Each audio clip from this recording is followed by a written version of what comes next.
सर्वाणि इंद्रियकर्माणि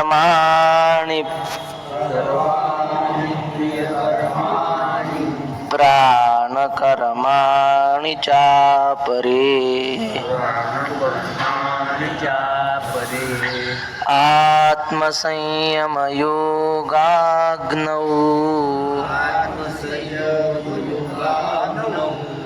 जुह्वति ज्ञानदीपिते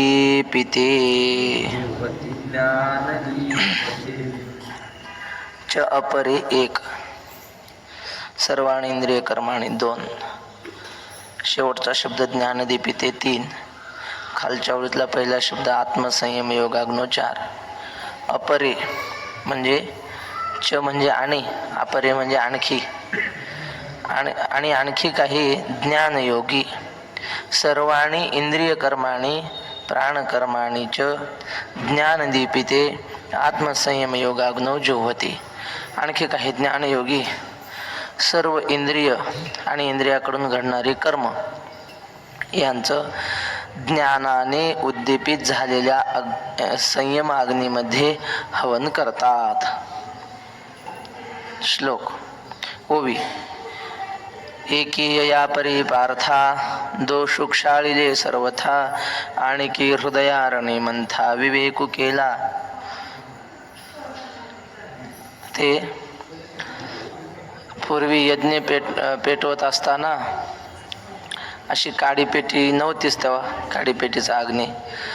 मग अग्नी पेटवायचा असेल तर काय करावं लागायचं? पूर्वी गारगोटी, 2 गारगोट्या घ्यायच्या, त्यात तो कापूस धरायचा, अशी थिलंगी उडवायची आहे ना. मग असं तो अग्नी तयार करावा लागायचा. पण यज्ञाला तो अग्नी सुद्धा चालत नव्हता. यज्ञाला मंथन करून अग्नी तयार करायचा. म्हणजे आरणी म्हणतात का? कशाला आरणी म्हणतात? खाली ठेवायचं. आरणी अशी खाली दगडाची का लाकडाची आरणी, आणि वरून असं रई सारखं ते मंथा, मग ते बी लाकडाचाच. मग ते अशी रई लावल्यासारखं करायचं. ते घासून त्यात अग्नी तयार होतो. त्या अग्नीनं यज्ञ करायचा. तर त्याचं रूपक माऊलीने केलंय. एकी यया परिपार्था. काही लोकांनी या पद्धतीनं दोषु क्षाळिले सर्वथा, आपल्या अंतःकरणातले दोष मलविक्षेपादी घालवले. म्हणून काय केला? कसा यज्ञ केला? हृदयरूपी आरणी, म्हणजे हृदयाची आरणी केली अशी खालचं, आणि हृदयारणी मंथा विवेकू केला, विवेकाचा मंथा केला. म्हणजे ती अशी उभी रवी आणि विवेक केला. तो उपशमी निहटीला धैर्य भारी दाटीला गुरुवाक्य काढीला बळकटपणे. तो जो मंथा आहे तो शांतीने बळकट केला. म्हणजे चांगला निबर, साध्या लाकडाचं जमत नाही. लाकडाचीच रवी असते पण ते साधं लाकूड जमत नाही. निबर कणखर लाकूड पाहिजे. म्हणजे निहटीला शांतीने त्याला बळकट केलं त्या लाकडाला. धैर्य भारे दाटीला. जसं आपण डेऱ्यात रवी लावतो, ती रवी डेऱ्यात अशी आधर असते किंवा टेकलेली जरी असली तर तिला दाबावं लागत नाही. पण अग्नी निर्माण करायचा असेल तर तो मंथावरून त्याला दाब पाहिजे, तरच अग्नी निर्माण होतं. मग धैर्याने त्याला दाबलं वरून. आणि गुरुवाक्य काढीला बळकटपणे, गुरुवाक्यानं त्याचं मंथन केलं. असं दोरीनं म्हणजे ताकद लावून ओढलं, असं मंथन सुरू केलं की मग त्याच्यात त्या अग्नीच्या थिलंग्या निर्माण होतात. गुरुवाक्य म्हणजे तत्वमसी सर्वं खल्विदं ब्रह्म, हे प्रज्ञानं ब्रह्म, अहम ब्रह्मास्मी इत्यादी महावाक्यांचं काय केलं? पुन्हा पुन्हा असं मंथन केलं. आणि मग मंथुनी नवनीता तैसे ज्ञानंता. मंथन केल्याशिवाय लोणी निघत नाही, तसं पुन्हा पुन्हा गुरुवाक्याचं चिंतन केल्याशिवाय परमार्थाची सिद्धी होत नाही. म्हणून पुन्हा पुन्हा गुरुवाक्याने त्याला काय केलं? बळकटपणे काढीला, म्हणजे त्याचं असं मंथन केलं. काढीला म्हणजे घुसळला. मग ऐसे समरसे मंथन केले तेथ झडकरी काजा आले, जे उज्जीवन जाहले ज्ञानाग्नीचे.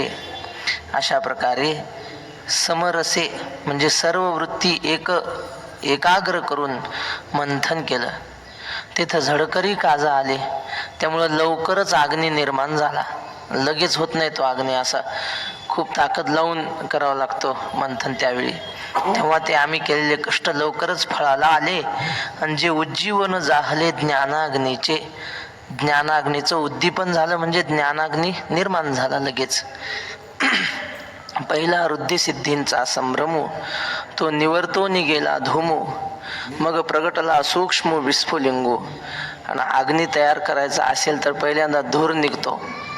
जुन्या माता भगिनींनी ज्यांनी चुलीवर स्वयंपाक केला त्यांना खरोखर धन्यवाद आहे. कारण जर लाकडं ओले असले, पावसाळा असला, किती कठीण जायचं स्वयंपाक करायला. सोपं आहे का?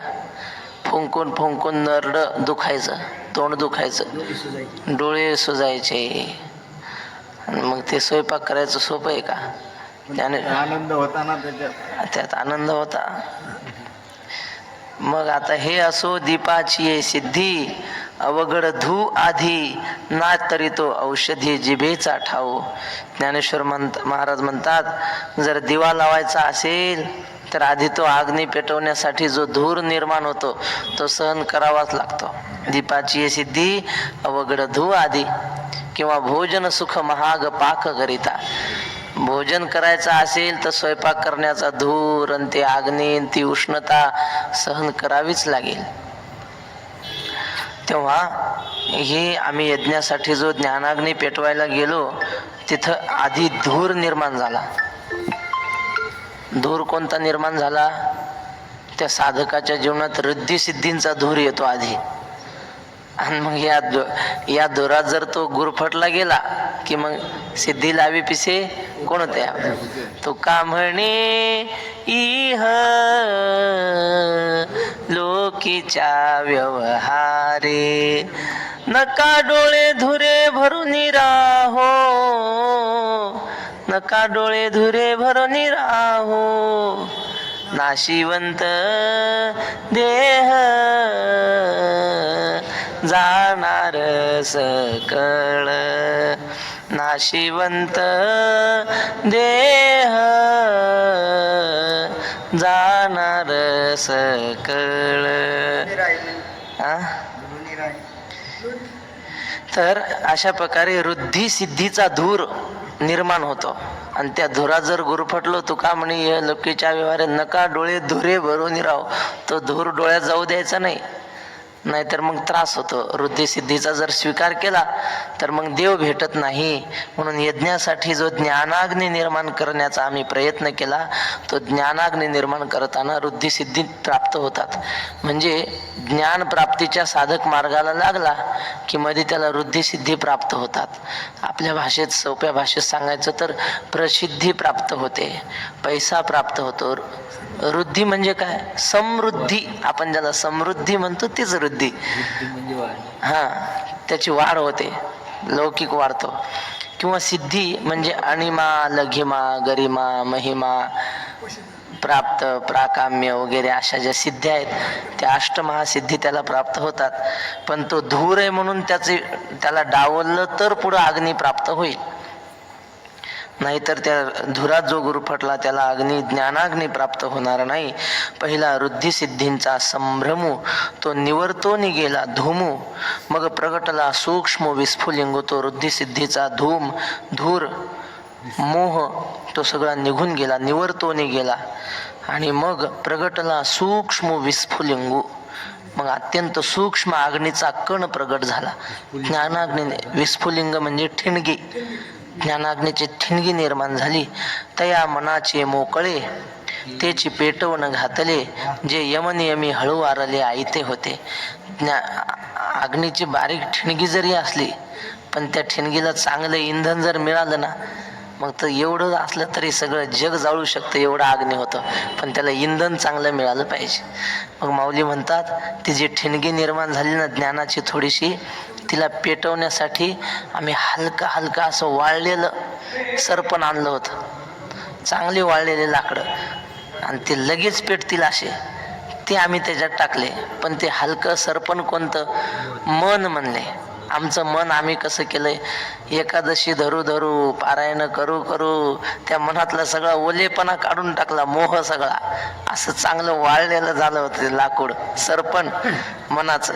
ते मनाचं सरपण टाकलं त्या ज्ञानाग्नीत. मनाचं सरपण टाकल्यावर ज्ञान खूप, मन जाळलं ना मग ज्ञान लय चांगलं तयार होतं. मन जाळता आलं पाहिजे. मन जाळणं म्हणजे काय? मनाच्या विरुद्ध वागणं म्हणजे मन जाळणं, दुसरं काय? तेने साधुकपणे ज्वाळा. हा, ते यमनियमी हळुवारले आयते होते. यम म्हणजे मनोनिग्रह आणि नियम म्हणजे इंद्रिय निग्रह. हे करून हा शमदम तेच यम नियम म्हणजे तेच, किंवा यम नियम आसन प्राणायाम प्रत्याहार धारणा ध्यान समाधी असं घ्या काही. या सगळ्या साधना करून ते मन हलकं झालं होतं, शुष्क वाळलेलं लाकडं झाली होती त्या मनाची. ते आयतं होतं आमच्याकडे सरपण, ते आम्ही दिलं त्या अग्नीमध्ये टाकून, पेटवण घातले म्हणजे सरपण घातलं. मग काय होईल? तेने साधुकपणे ज्वाळा समृद्धा. मग वासनांतराची या समिधा स्नेहेसी नानाविधा जाळिलिया. त्या प्रदीप्तपणाने, साधुकपणे म्हणजे त्या भडकल्यामुळं त्या ज्वाळा आकाशाला टेकल्या. ज्वाळा समृद्धा, एवढा अग्नी वाढला तो. कशाचा अग्नी? ज्ञान अग्नी. आणि मग वासनांतराची या समिधा स्नेहेसी नानाविधा जाळलिया. मग आता यज्ञ करायचा आहे ना, मग त्या ज्ञानाग्निरूपी यज्ञामध्ये वासनांतराची या समिधा टाकल्या. वासना, स्त्रीविषयी वासना, पुत्राविषयीची वासना, प्रसिद्धी म्हणजे आपण ते येशना म्हणतो ना, पुत्रेशना, दारेशना, लोकेशना, ह्या सगळ्या त्याच्यात जळून टाकल्या आम्ही. ते काय आठवलं होतं? वासनांतराची या समिधा, काहीतरी आठवलं होतं पण गेलं. स्नेहेसी नानाविधा जाळिलिया. स्नेहासह म्हणजे आसक्तीसह, मोहासह सगळं जाळून टाकलं. तुकाराम महाराज म्हणतात ना, जाळल्याशिवाय परमार्थ घडत नाही. काय जाळावं लागतं? जाळोनी संसार बैसलो अंगणी, जाळोनी संसार बैसलो अंगणी, दुजे नाही मनी मानसी हे, दुजे नाही मनी मानसी हे. तेव्हा आम्ही आमच्या जीवनातल्या स्त्री पुत्राधिकांच्या ज्या वासना होत्या त्या समिधा, समिधा म्हणजे यज्ञात टाकण्याचं ते द्रव्य, ती लाकडं काय असतात, उमराची, आणखी ओडाची, पिंपळाची अशी असतात की नाही, त्या वासनांतराच्या समिधा जाळून टाकल्या. स्नेहेसी नानाविधा जाळलिया. तेथ सोहम मंत्रे दीक्षिती इंद्रिय कर्मांच्या आहुती ती ज्ञानानळी प्रदीप्ती दिधलिया. मग त्या ठिकाणी यज्ञ मंत्र सांगणारे काही दीक्षित असतात किंवा यज्ञ करणारे जे ऋत्विज असतात, यजमान, त्यांनी काय केलं?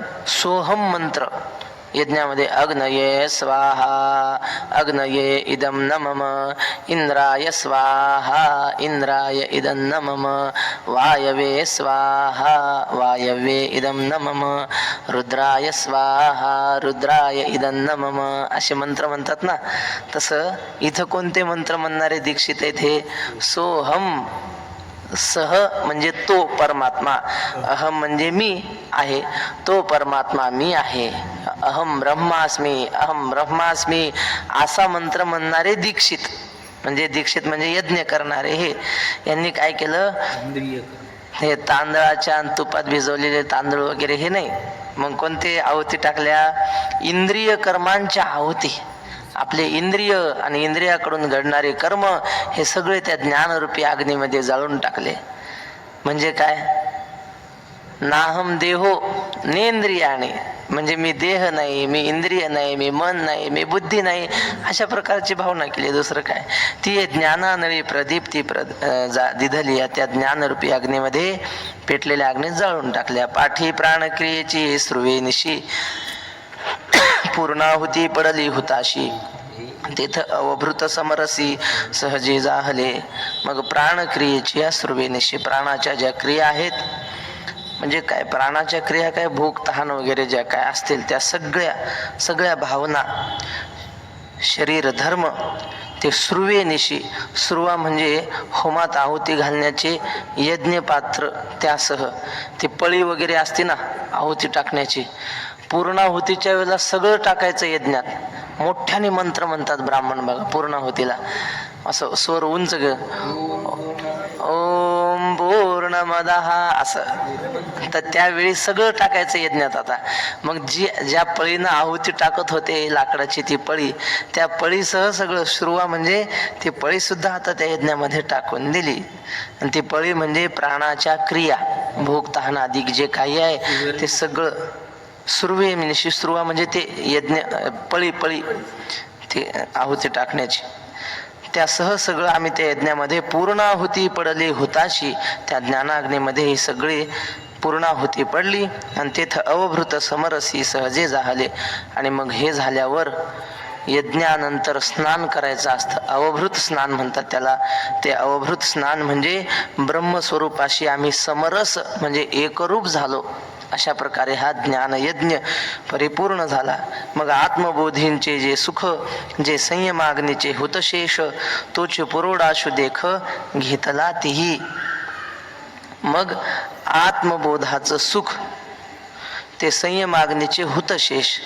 मग यज्ञ झाल्यानंतर जो काही प्रसाद शिल्लक राहतो त्याला पुरोडाश म्हणतात. तो प्रसाद वाटला जातो. मग तो यज्ञ झाल्यानंतर आम्हाला समाधीरूपी प्रसाद प्राप्त झाला. कारण ही सगळी योगाग्नी केली ना, योगरूपी यज्ञ केला, मग समाधीरूपी प्रसाद आम्हाला प्राप्त झाला. तो पुरोडाशु देख घेतला तीही. त्या याज्ञिकांनी हा समाधीचा प्रसाद घेतला. एक ऐशिया इही यजनी मुक्तते जाहली त्रिभुवनी. या यज्ञक्रिया तरी आनानी परिप्राप्यते एक. काही जण या पद्धतीनं यज्ञ करून या जगामध्ये मुक्त झाले. या त्रिभुवनी म्हणजे या जगामध्ये मुक्त झाले. या यज्ञक्रिया तरी आनानी परिप्राप्यते एक.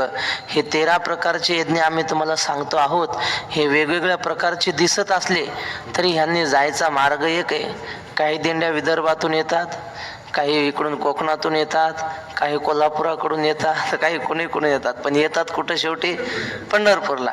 तसे हे यज्ञ वेगवेगळे आहेत, पण ह्यांचं गंतव्य स्थान परमात्मा रूपता एक आहे. यज्ञक्रिया तरी आनानी म्हणजे वेगवेगळ्या, परिप्राप्यते एक, पण त्यांचं गंतव्य स्थान एक आहे. आता महत्वाचा श्लोक आहे आणि सोपा आहे. द्रव्य यज्ञास्तपो यज्ञा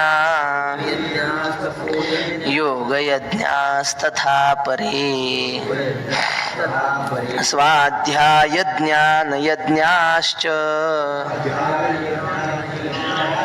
यतयः संशितव्रताः. सरळच आहे, अन्वय नाही त्याला. द्रव्य यज्ञाः तपोयज्ञाः योगयज्ञाः तथा अपरे. अपरे सुरुवातीला घ्यायचं वाटल्यास. अपरे म्हणजे इतर काही याज्ञिक ते द्रव्य यज्ञ करतात, योग यज्ञ करतात, त्याप्रमाणे स्वाध्याय यज्ञ करतात, ज्ञान यज्ञ करतात, आणि संशित व्रताः यतयः म्हणजे तीक्ष्ण व्रत करतात. किंवा असा अन्वय घेतला तरी चालेल. संशित व्रताः यतयः म्हणजे तीक्ष्ण व्रत करणारे जे संन्यासी किंवा प्रयत्न करणारे हे महात्मे द्रव्ययज्ञ, योगयज्ञ, तपोयज्ञ, ज्ञानयज्ञ, स्वाध्याय यज्ञ करतात. असं एक द्रव्ययज्ञो म्हणिपती, एक तपसामग्रिया निपजविती, एक योगया गुह्याः ती जे सांगितले. एक हो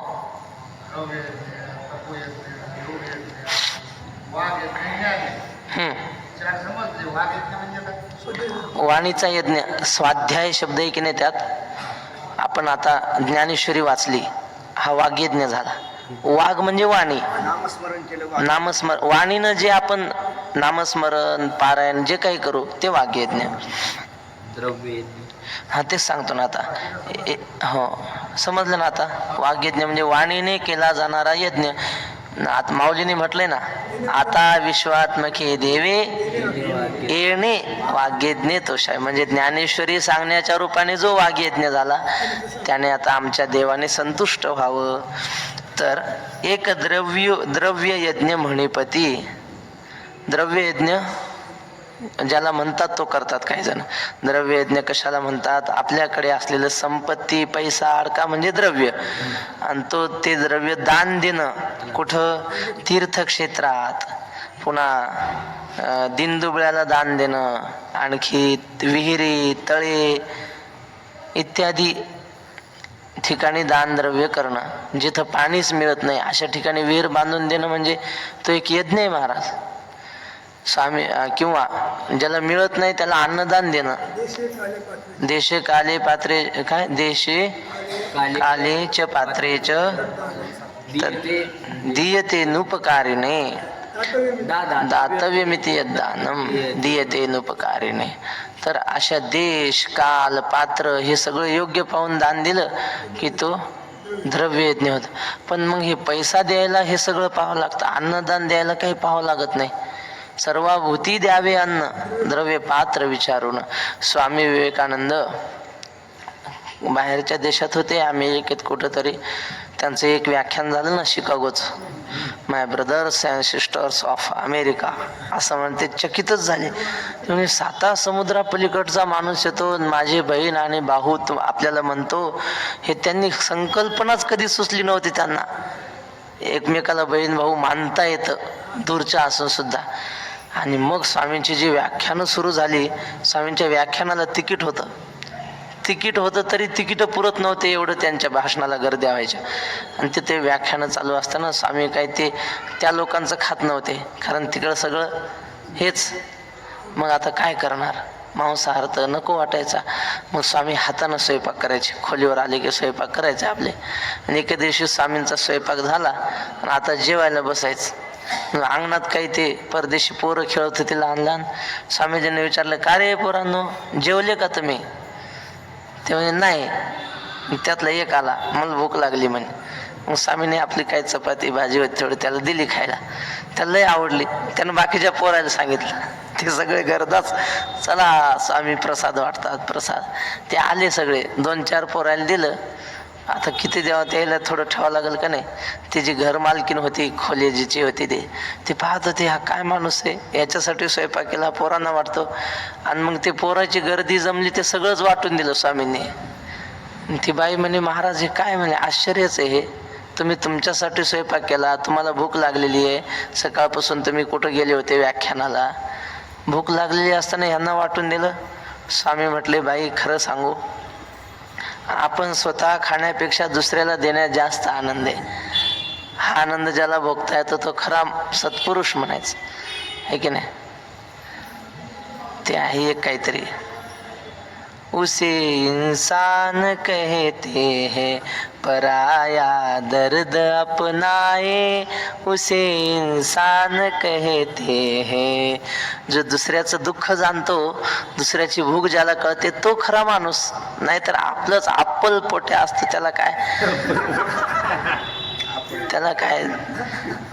त्याला काय पुण्य मिळत नाही ना. सत्पात्री परोपकार जो करतो की नाही. आता सहज आठवलेलं सांगतो. एक माणूस असं पंढरपूर सारखं काय नाही, शिर्डीला गेला होता. तर तो शिर्डीला गेला, तर भारीची गाडी, खूप श्रीमंत माणूस गाडीतून उतरला. कपडे भारीचे होते अंगावर, कोट घातलेला. उतरल्याबरोबर एक भिकाऱ्याचं पोरगा आलं आणि ते 2 दिवस उपवाशी होता. आलं आणि त्या साहेबाच्या कोटला हात लावला. ना साहेब काहीतरी द्या. 2 दिवस काहीच नाही पोटात. उन्हाळ्याचे दिवस होते, रसवंत्या चालू होत्या. त्या पोराला वाटलं 10-20 रुपये दिले तर रस पिऊन पोट भरल माझं. पण त्या साहेबाने पाहिलं, त्या कोटला हात लागला होता की नाही त्या पोराचा, तिथं अशी 3-4 बोटं मळके अशी उमटलेली. साहेबाला असा राग आला, माझे एवढे स्वच्छ कपडे ह्याने मळवले, खाड दिशी त्या पोराच्या कानाखाली लावले. एवढंसं पोरगं पडलं बिचारं खाली, रडू लागलं. साहेब पुढे गेला, पण तेवढ्यात एक कॉलेजची गाडी आली होती, पोरं शाळेतली दर्शनाला. त्याच्यातल्या एका पोराने पाहिलं, पळतच आला, त्या बारक्या पोराला उचललं. बाळा का रे, का रडतोस? तर म्हणे त्या बाबाने मारलंय मला, ते गेलं ना त्याने. का बरं? म्हणजे मी त्याच्याकडे पैसे मागितले. कशासाठी? भूक लागली म्हणे, काहीच नाही पोटात. मग या पोरानं 20 रुपये दिले त्याला. ते पळतच गेलं, रसवंतीच्या ते 2 प्याले रसाचे पेला आणि उड्याच मारू लागलं ते पोरग. हे कॉलेजच्या पोराने पाहिलं. आणि मग हा साहेब जो होता तो पुढे गेला, त्याने 2000 रुपयाचं ताट घेतलं, साईबाबाच्या दर्शनाला गेला पूजेचं ताट घेऊन. दर्शन करून बाहेर आल्यावर हे कॉलेजचा मुलगा आहे त्यासोबतच बाहेर आला. म्हणला, साहेब मगाशी तुम्ही त्या मुलाला मारलं. का मारलं? का मारलं म्हणजे माझे कपडे मिळवले म्हणे त्याने. अहो तुमच्याकडे फक्त 20 रुपये मागत होता, दिले तर काय बिघडला? तो म्हणला, तू कोण मला सांगणार? मग तो कॉलेजचा मुलगा म्हणला, साहेब तुम्ही साईबाबाच्या पूजेसाठी 2000 रुपयाचं ताट घेतलं ना, हार पेढे प्रसाद. 2000 रुपयाने तुमचा साईबाबा तुमच्यावर प्रसन्न झाला की नाही मला माहीत नाही, पण 20 रुपयात माझा साईबाबा माझ्या पुढे थया थया नाचला म्हणे. याला काय म्हणतात? द्रव्य यज्ञ म्हणतात. गोरगरिबांना द्रव्य दान देणं हा द्रव्य यज्ञ आहे. आणखी काय करतात? द्रव्य यज्ञ मणिपती एक तप सामग्री या निपजविती. काल श्री गुरु राऊत बाबांनी कीर्तनामध्ये गोष्ट सांगितली इथं देवकरवाड्यात. ते म्हणले, कोणीतरी जगन्नाथपुरीला एक भगवत भक्त जात होता आणि त्याच्याकडे कोणी एका सद्गृहस्थाने 100 रुपये दिले भाविकाने, की एवढे आमचे पैसे देवाला टाका. दिल्यानंतर तो रस्त्याने चालला होता, पण त्याच्यासोबत काही वारकरी साधू संत होते. मग त्या साधू संतांना कुठं भूक लागायची, कुठं पाणी आणावं लागायचं, कुठं काही गरजेची वस्तू. ह्याच्याकडे हे 100 रुपये होते देवासाठी दिलेले. मग ह्याने भूक लागली, काय असलं की त्या साधू संतांना काहीतरी विकत आणून द्यायचं. असं करत करत त्याचे 98 रुपये खर्चले जगन्नाथपुरीला जाऊस्तोवर. राहिले 2 रुपये. गेला आणि देवाच्या दानपेटीत टाकले 2 रुपये फक्त. आणि मग परत घरी आला, तर इकडं आल्यावर त्या ज्याने पैसे दिले होते त्या पाटलाला सांगितलं, पाटील तुम्ही दिले होते मला 100 रुपये, पण काय करू, हे साधू संतांच्या सेवेत 98 रुपये खर्च केले, फक्त 2 रुपये देवाला टाकले म्हणे. सांगितलं, ठीक आहे म्हणले, काय हरकत नाही महाराज, सत्कारणी लागले ना बस. गेल्यानंतर हा रात्री झोपला आणि याच्या स्वप्नात जगन्नाथ भगवान आले आणि जगन्नाथाने सांगितलं, पाटील तुम्ही दिलेले 98 रुपये मला पोहोचले बरं का. ते म्हणलं 98 रुपये पोहोचले. हा वारकरी तर म्हणला 2च रुपये पोहोचले. दुसऱ्या दिवशी वारकऱ्याला वारकरी म्हणे तो जो असेल कोणी पांथस्थ त्याला, की बाबा देवाने तर मला सांगितलं 98 रुपये पोहोचले, 2 रुपये काही मिळाले नाही, तू सांगतो 2च रुपये पोहोचले. मग त्या वारकऱ्याने सांगितलं, महाराज बरोबर आहे, वारकऱ्याच्या सेवेत जे गेले, भगवत भक्ताच्या साधूच्या सेवेत जे खर्च झाले तेच देवाला पोहोचले, आणि दानपेटीत जे पडले ते देवाला नाही भेटले. तुम्हाला सत्य परिस्थिती सांगतो, आता सुद्धा आपण पांडुरंगाच्या दानपेटीत जे पैसे टाकतो ते सरकारच्या तिजोरीत जातात आणि सरकार ते मदरशाला पाठवते. कारण धर्मादायाचा पैसा एकत्र होतो ना. मुसलमानाच्या मशिदीचा पैसा सरकारकडे जात नाही, कारण त्यांचं सरकारीकरणच नाही. ख्रिश्चनाच्या चर्चचा पैसा सरकारकडे जात नाही, फक्त हिंदू धर्माच्या मंदिराचा पैसा धर्मादायामध्ये जातो आणि त्याची विभागणी होते. मुसलमानांच्या मदरशांना स्कॉलरशिपसाठी आपला पैसा जातो. हज यात्रेला आपला धर्मादाय पांडुरंगाच्या मंदिरात टाकलेला पैसा जातो. ही सत्य परिस्थिती आहे, तुम्ही संशोधन करा. मुंबईचा सिद्धिविनायक, आपले शिर्डी साईबाबा, पांडुरंगाचं मंदिर, बालाजी मंदिर, हे सगळे सरकारी आहेत ना. यांच्यात टाकलेला पैसा काही देवाला जात नाही. जाऊ द्या, द्रव्य यज्ञ सांगत होता. तर हा द्रव्य यज्ञ जे साधू संतांच्या वारकऱ्याच्या सेवेत जो खर्च होईल तो देवाला पोहोचतो पैसा. असो, एक तपसामग्री या निपजविती. काही तपसामग्री, तपाच्या सामग्रीने काय करतात, तपसाहित्य निर्माण करून त्याद्वारे यज्ञ करतात. तपोयज्ञ करतात. तपाचा यज्ञ. वाणीनं खरं बोलणं हे एक तप आहे. मन, वाणी आणि शरीरानं होणारं तप त्याला कायिक तप म्हणतात. आपण पंढरपूरच्या वारीला पायी जातो, शरीराला क्लेश होतात, पण मग ते क्लेश म्हणजे एक प्रकारचं तप आहे. असं म्हटलंय, जे कधी सहजासहजी प्राप्त होत नाही ते तपाने प्राप्त होतं. यद्दुराराध्यम तत्सर्वम तपसा साध्यम, असं काहीतरी एक वाक्य आहे. जे सहजासहजी प्राप्त न होणार ते तपाने प्राप्त होतं महाराज. एक योग यागुही आहाती जे सांगितले. हा, हे तपाचं सांगत होतो ना. वाणीनं सत्य बोलणं वाणीचं तप आहे, वाणीनं नामस्मरण करणं वाणीचं तप आहे. बर, माझी या सत्यवादाचे तप, वाचा केले बहुत कल्प तया फळाचे हे महाद्वीप पातलो प्रभू, हे झालं वाणीचं तप. बरं, त्यानंतर आहे शारीरिक तप. आता वारीचं सांगितलं. हा हा देव द्विज गुरु प्राज्ञ पूजनम शौच मार्जवम ब्रह्मचर्य महिंसाच शारीरं तप उच्यते. आता मनाचं तप. मन प्रसाद सौम्यत्वम मौनम आत्मविनिग्रह. हा मन सदैव प्रसन्न ठेवणं, काही नको, माझा आत्मा माझ्या जवळ आहे ना, बस प्रसन्न असलं पाहिजे तेवढ्याने. आत्मसंतुष्ट जो असतो, जाकू कछुन चाहिये ओ शाहन के शाह म्हणलं ना, तसं सदैव प्रसन्न राहणं हे मनाचं तप आहे. किंवा मनाने देवाची मानसिक पूजा करणं. मानसिक पूजा काय असते? तुकाराम महाराज म्हणतात, या पांडुरंगाला आहे ना मनाची पूजा फार आवडते. मनोमय पूजा ह्याची पढिये केशी राजा. बा करावी ते पूजा मनेची उत्तम, लौकिकाचे काम काय असे. निवांत बसावं असं, आणि बसल्या बसल्या ध्यान करावं. मी पांडुरंगाच्या समोर उभा आहे, समोर कळशी भरून दूध आणले, आणि ती कळशी कशाची आहे? स्टीलची नाही, चांदीची नाही, सोन्याची कळशी. कल्पनाच करायची तर मग दारिद्र्यासारखी कशाला करायची. सोन्याची कळशी भरून दूध आणलंय, आणि ते कोण्या गायचं? जर्सीचं नाही, गावरान गायचं, कामधेनूचं दूध आणलंय असं समजायचं. दह्याची एक कळशी, दुधाची एक, लोण्याची एक, असं सगळे भांडे भरून घ्यायचे. पिठी साखर घ्यायची, मध आणायचा, जे असतं पंचामृतामध्ये देवाच्या अभिषेकात ते सगळं दिव्य साहित्य आणलंय असं समजायचं. आणि मग पांडुरंगाच्या स्तोत्राचा म्हणा, साधू संतांच्या अभंगाचा जयघोष चालू आहे, वेदमंत्राचा जयघोष चालू आहे, आणि असा जयघोषामध्ये मी पांडुरंगाची पूजा करतो आहे. देवावर दही घातलंय, दूध घातलंय, देवाला मी माझ्या हाताने आंघोळ घालतोय, दिवाळीसारखा पर्व काळ आहे असं म्हणून मनामध्ये कल्पना करून देवाची व्यवस्थित सगळी पूजा करायची. देवाला सुंदर असे कपडे घालायचे, आपल्या हाताने हार घालायचा, देवाची आरती करायची. अशा प्रकारे मनात फक्त कल्पना जरी केली तरी आपल्याला खरोखर पूजा केल्याचं फळ मिळतं. आणि या पांडुरंगाला ती पूजा आवडते असं तुकोबाराय म्हणतात. खरोखर जर आपण पूजा करायला गेलो तर पहिली गोष्ट नंबरच लागत नाही.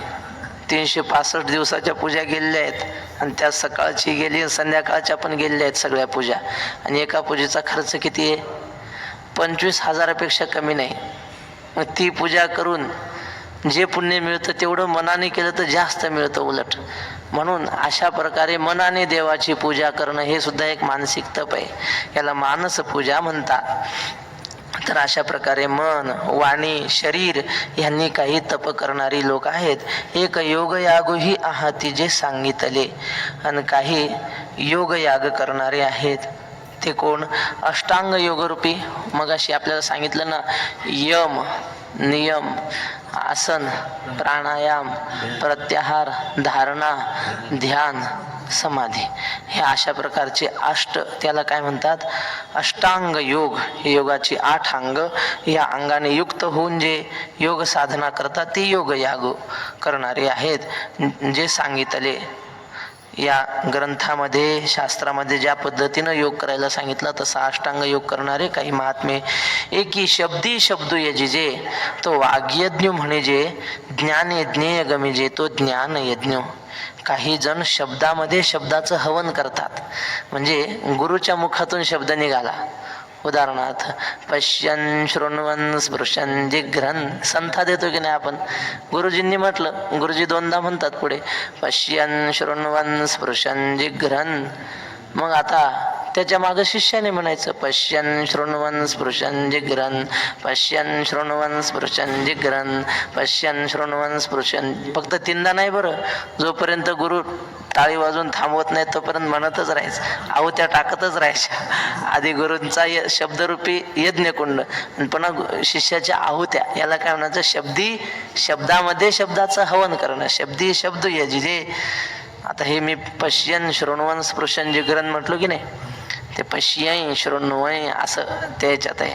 पण आपल्या मराठीचा किंवा महाराष्ट्राचा नियम असा आहे, संजय शब्द आहे खरा. कसं, स त्याच्या पुढं य, त्याच्या पुढं च आणि नंतर य, संजय उवाच. पण आपण एक संजय म्हणतो का कोणी मराठीमध्ये, संजय म्हणतात. संजय जरी असलं तरी महाराष्ट्राची रूढ उच्चार पद्धती संजय उवाच. म्हणून तिथं सुद्धा पश्यय असं जरी असलं तरी पश्यन शृण्वन् स्पृशन जिग्रन नश्नन गच्छन श्वपन श्वसन. हे काशीमधले विद्वान सुद्धा असंच म्हणतात.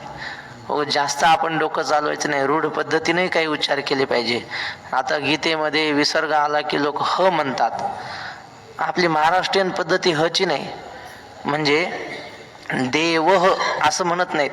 तुम्ही महाराष्ट्रातल्या कुण्याही लहान लेकराला पहिली दुसरीच्या अ आई म्हणायला लावा, ते शेवटी आहा असं म्हणतं. ते अह नाही म्हणणार, आहाच म्हणतं.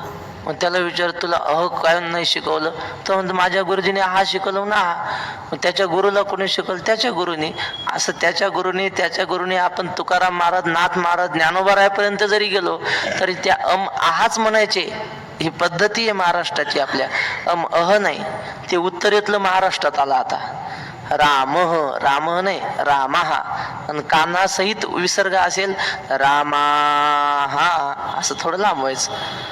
चला, तर याला म्हणतात शब्दी शब्द यजिजे. तो वाग्यज्ञ म्हणजे त्याला वाग्यज्ञ म्हणतात, वाणीने केला जाणारा यज्ञ. ज्ञाने ज्ञेय गमिजे तो ज्ञान यज्ञ. ज्ञानाने परब्रह्माकडे जाणं, ज्ञेयाकडे जाणं, त्याला ज्ञान यज्ञ म्हणतात. तुकाराम महाराजांनी सांगितलं नामस्मरण केलं पाहिजे. राम म्हणे वाट चाली यज्ञ पाऊला पाऊले. महाराजांनी सांगितलं धन्य धन्य ते शरीर तीर्थव्रतांचे माहेर. देवाचं नाव घेत घेत रस्त्याने चाललं की प्रत्येक पावलाला एक यज्ञ केल्याचं पुण्य लागतं. राम म्हणून पाऊल टाकला की एक यज्ञ झाला. पुन्हा कोटी कोटी यज्ञ नित्य ज्याचा नेम, एक हरिनाम जपता घडे. हे झालं नाथ महाराजांचं, तुकाराम महाराजांचं यज्ञकुंड. आणि आपण त्याच्यामध्ये राम राम राम राम म्हणत चालू लागलो की ह्या झाल्या आहुत्या. याला म्हणायचं शब्दी शब्द यजिजे. बरं, ज्ञाने ज्ञेय गमिजे तो ज्ञान यज्ञ. ज्ञानाने ज्ञेयाकडे जाणं तो ज्ञान यज्ञ. हे अर्जुना सकळ कुवाडे जे अनुष्ठिता अति सांगडे. परिजितेंद्रियासी चिघडे योग्यता वशे. अर्जुना, हे सगळं कठीण आहे, पण आम्ही सांगितलं खरं, पण हे एवढं सोपं नाही. कुवाडे म्हणजे कठीण आहे. जे अनुष्ठिता अति सांगडे, अनुष्ठान करायला गेल्यावर कळतं की हे फार कठीण आहे सगळं. मग कुणाला घडतं हे? जितेंद्रियासीची घडे योग्यता अवश्य. ज्यानं आपले इंद्रिय आवरले, इंद्रियांचं संयमन ज्याने केलं, त्याला योग्यता प्राप्त झाल्यामुळं त्यांना हे सगळे यज्ञ घडू शकतात. हे जे सगळे यज्ञ सांगितले ते प्रवीण तेथ भले आणि योग समृद्धी आथिले. म्हणून आपण पातीही केले आत्महवन. म्हणजे इंद्रियांना आवरतात आणि योग्यता प्राप्त करून घेतात, त्या ठिकाणी प्रवीण आहेत, म्हणजे कुशल आहेत हे यज्ञ करण्यासाठी. आणि योग समृद्धी आथिले, योगाचं फळ त्यांना प्राप्त झालेले. काय फळ आहे योगाचं? योगश्चित्त वृत्ती निरोधा. चित्ताचं समाधानता, चित्त एकाग्र होणं, हे योगाचं समाधान त्यांना प्राप्त झाल्यामुळे, त्या योग समृद्धीने जे संपन्न झाल्यामुळे त्यांनी काय केलं? आपलं जीवस्वरूप ब्रह्मस्वरूपामध्ये आहूत केलं, म्हणजे अर्पण केलं, आत्महवन केलं. स्वतःचा जीवस्वरूपाचं ब्रह्मामध्ये आत्महवन त्यांनी केलं.